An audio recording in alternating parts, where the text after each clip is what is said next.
Shalom Jemaat. Perkenalkan, saya Jeki. Saya adalah mahasiswa tingkat 3 Sekolah Tinggi Teologi Seminari Alkitab Asia Tenggara yang didukung oleh Jemaat Gebing Kristus Manado.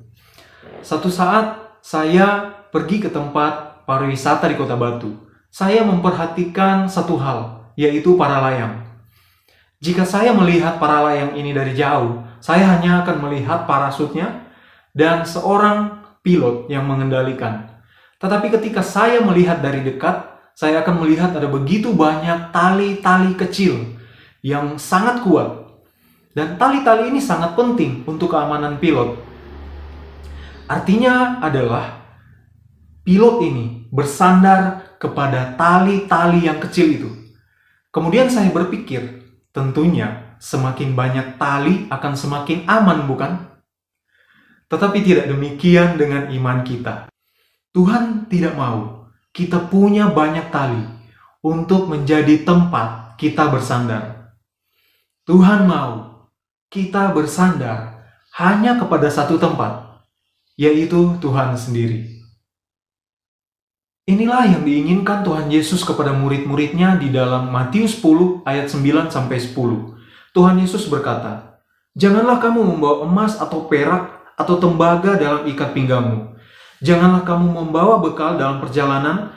Janganlah kamu membawa baju 2 helai, kasut atau tongkat, sebab seorang pekerja patut mendapat upahnya." Jemaat sekalian, setelah Tuhan Yesus mengutus para murid untuk memberitakan kabar baik, Tuhan Yesus memerintahkan beberapa hal ini. Yang pertama, jangan bawa emas, perak atau tembaga. Ini bukan hanya merujuk kepada emas, perak, dan tembaga itu sendiri, tetapi merujuk kepada uang dalam bentuk apapun. Jadi, Tuhan Yesus tidak mau para murid bersandar kepada kekayaan mereka di dalam pekerjaan Tuhan ini. Yang kedua, jangan bawa tas perbekalan, 2 pakaian, dan sandal yang lebih dari 1 pasang. Ini bukan hanya tentang makanan, pakaian, dan sandal, tetapi ini merujuk juga kepada peralatan lain yang biasa dibawa di dalam sebuah tas. Jadi ini merujuk kepada kebutuhan pribadi. Yang ketiga, jangan membawa sebuah tongkat. Pada zaman itu, tongkat biasa dipakai untuk perjalanan jauh, untuk melindungi diri dari perampok atau binatang liar. Jadi ini berhubungan dengan keamanan. So, apa arti semua perintah Tuhan ini? Maksud dari ayat ini adalah Tuhan Yesus ingin para murid bersandar hanya kepada Tuhan saja. Ingat, bersandar hanya kepada Tuhan saja.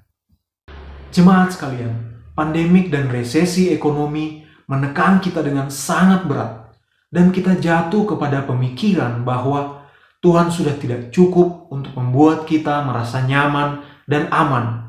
Kita perlu tabungan, kita perlu APD yang lengkap, kita perlu rumah yang baik untuk perlindungan, dan kita perlu kebutuhan-kebutuhan yang lainnya.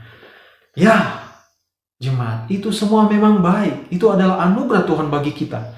Tetapi tidak bisa kita jadikan tempat untuk bersandar. Atau kita jatuh kepada pemikiran yang lain, bahwa kita kehilangan makna rohani. Kita sudah banyak kali mendengar dan mengucapkan kalimat bersandar kepada Tuhan. Tetapi kalimat itu menjadi sebuah kalimat yang klise dan kehilangan makna. Jemaat sekalian, karena alasan-alasan inilah, maka pada saat ini, saya mendorong kita untuk bertanya kepada diri kita sekali lagi. Di mana saya bersandar? Pada siapa atau pada apa saya sedang bersandar saat ini? Jika kita sedang bersandar kepada Tuhan, maka tanyakanlah, apakah saya sungguh-sungguh bersandar hanya kepada Tuhan? Atau masih adakah yang lain lagi?